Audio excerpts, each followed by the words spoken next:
কিরকম কথা বললে শত্রুকে ওর উপরও বিজয় প্রাপ্ত হওয়া যায়, আর কোন কথা বললে মিত্র শত্রুতে পরিণত হয়ে যায়।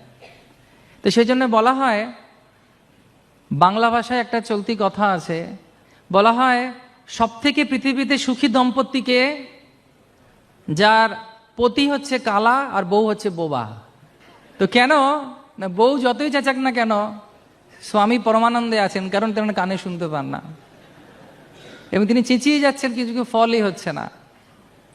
তো সেজন্য বলা হয় যে এই জীব হচ্ছে একটি বিশেষ শক্তি সম্পন্ন একটি ছোট্ট 6 ইঞ্চির বস্তু, যার ভেতরে হাড় নেই।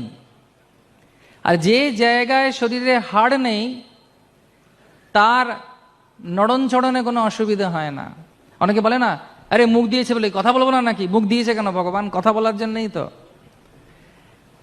তো কোনোদিন কেউ শুনবে না যে জীব অনেক কথা বলেছে কিন্তু জীবকে কেউ ম্যাসাজ করছে, জীবটা বার করে।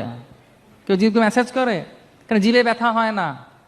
তো সেই জন্য মানুষ যত ইচ্ছে জীবে কথা বলে। তো একবার দাঁত আর জীবের মধ্যে ঝগড়া লাগে। কার কার মধ্যে ঝগড়া লাগে? তো দাঁত কটা আছে মানুষের, প্রাপ্তবয়স্কদের? কটা? 32টা। তো 32টা দাঁত একদিন জীবকে বলছে, বেশি কথা বলবি না, আমরা 32 জন মিলে তোকে চিবিয়ে চিবিয়ে খেয়ে ফেলবো, কেটে কেটে টুকরো করে দেবো।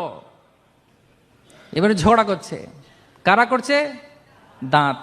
এই 32 জন দাঁত, আর জীব হচ্ছে একটা।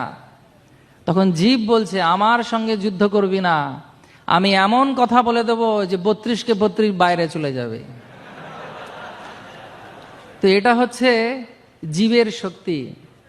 জীব হচ্ছে এমন একটি বস্তু যা আমাদের শরীরের মধ্যে রয়েছে, এবং সেই কথা বলার শক্তি কিরকম না, কথা হচ্ছে এমন প্রভাবশালী যে একটি ধনুষ থেকে বাণ যেরকমভাবে বেরিয়ে যায়, ঠিক সেই রকম হচ্ছে এই বাক্যবাণ।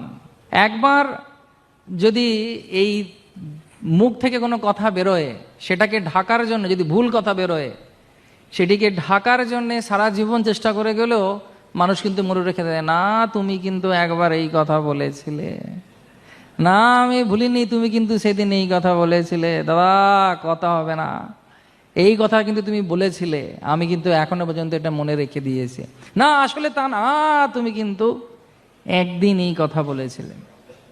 তো সেজন্যে অন্যান্য বাণকেও ফিরিয়ে আনা যায়, কিন্তু বাক্যবাণ যেটি একবার বেরিয়েছে সেটা কোনো